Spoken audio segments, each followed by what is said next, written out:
reflecting on Matthew chapter 5, verses 1 through 12, the introduction to the Sermon on the Mount. This week, Pastor Travis guides us in reflection on this uplifting passage and ends with inspiring messages about how we can bring the headlines we read in the news more in line with the headlines Jesus is reading. As always, thank you for liking and following this show. It really helps.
So what if the beatitudes aren't ancient poetry, but are tomorrow's headlines? What if Jesus wasn't delivering a sermon so much as reading from a newspaper that hasn't been printed yet? One where the meek actually inherit the earth and the merciful run the Justice Department. Here's the thing about Jesus. He's always been terrible about reading the room. The crowds gather expecting something inspiring, practical, maybe a TikTok on 7 habits of highly effective messiahs or how to win friends and influence Romans. But instead, Jesus sits down, not standing above them like a formal lecture, but sitting in the way you do when you're preparing for a real conversation. And then he starts speaking from a completely different publication than the one everybody else is reading. I've been thinking about newspapers lately, about how most of us wake up, grab our phones, and scroll through the day's disasters before our feet even hit the floor. We know the formula by now. Fear sells, outrage engages, division drives clicks. We've gotten so used to this version of reality that we forget it's only one version, one editor's angle, one way of telling the story. But what if there's another newspaper?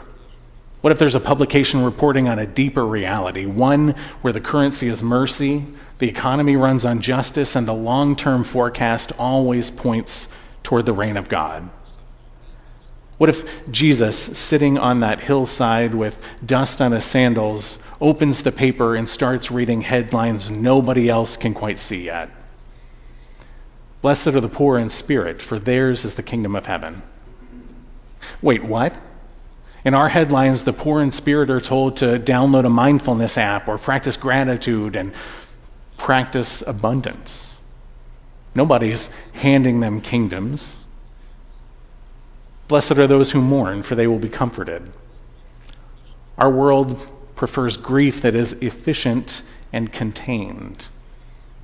Mourn quickly, heal quietly, get back to being productive.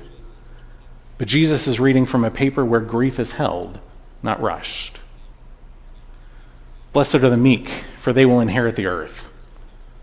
Really? Have you seen who's inheriting the earth lately? It isn't the meek. It's the loud, sometimes the wealthy, the well-connected, and yet Jesus keeps reading from this upside-down newspaper as if this is the most obvious truth in the world. And that's when it hit me. Maybe the problem isn't that Jesus' newspaper sounds unrealistic. Maybe the problem is we've been reading the same headlines for so long, we can't imagine any others being possible. So let me share some of what tomorrow's headlines might look like if Jesus is right about the paper that tells the truth. Local food pantry closes. Neighbors keep showing up with casseroles anyway. Breaking news: forgiveness outbreak leads to healthier boundaries and fewer family feuds. But maybe God's headlines sound less clever and more familiar, more like blessings spoken over the people we see every day. Blessed are those whose documents are questioned, for they bear God's image beyond any piece of paper. Blessed are those who open their doors when others lock theirs, for they're building the beloved community. Blessed are the teachers navigating the ways to keep children safe in ways previous generations never imagined, for they guard what should never need guarding. Blessed are those who keep telling the truth when lies move faster, for they shine where darkness cannot win. Blessed are the young people fighting for their planet's future, for the earth knows its true heirs. Blessed are those who choose compassion when cruelty is popular, for that is the forces in a wounded world. Blessed are the weary caregivers who keep showing up, for they reflect the faithfulness of a God who never abandons us.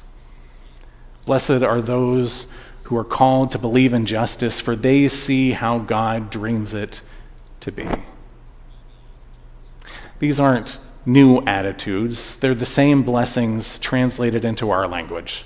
The same God who saw the poor in spirit on that mountainside still sees everyone whose security depends on paperwork, diagnoses, or a bank balance. The same God who promised comfort to mourners promises presence to those grieving democracy, decency, or simply the safety of their children. And notice this: Jesus doesn't climb the mountain to shout down at people, he sits among them. Sitting was the posture of a teacher who was ready for a long, attentive conversation, one that made space for people exactly as they were. And there's one piece of grammar worth noticing. Over and over, Jesus says, blessed are. Not will be, not might be someday, are. This is already happening. These people are already blessed. The Beatitudes aren't self-help advice. They aren't rewards for spiritual achievement. They're declarations of where God is already at work. This is God's editorial on what actually matters, and it doesn't look much like our usual headlines. Here's where it gets complicated. I read both newspapers, and so do you, and they don't line up very well. That's the strange truth of the Beatitudes. They are ancient history and breaking news at the same time. Or as we might say in our Lutheran way, they're already and not yet. We live in that messy middle between the headlines that we wake up to and the ones God is still writing. Maybe faith is learning to read both papers, the one filled with fear and division and the one Jesus keeps opening, where mercy makes sense and peacemakers are actually called God's children. This isn't about optimism or positive thinking. It's about which story we're willing to trust with our lives. Some days, God's newspaper feels buried under a mountain of bad news. Some days, I wonder if Jesus was reading fiction.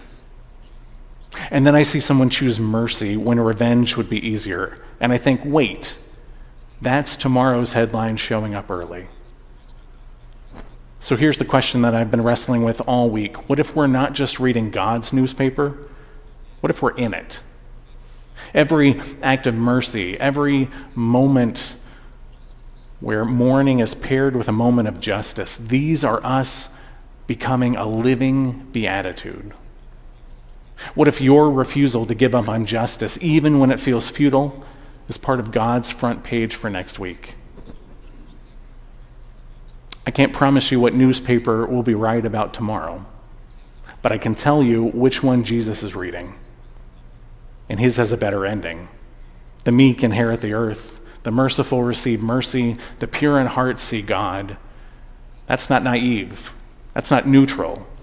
That's the gospel, the good news. And it's been tomorrow's headline ever since Jesus sat down on the mountain and started reading. So maybe the real question isn't which newspaper is true. Maybe it's this: which one are we willing to help write? Amen. That's this week's episode of Peace Lutheran Sermons podcast. Don't forget to join us next week for another episode. Thank you for listening.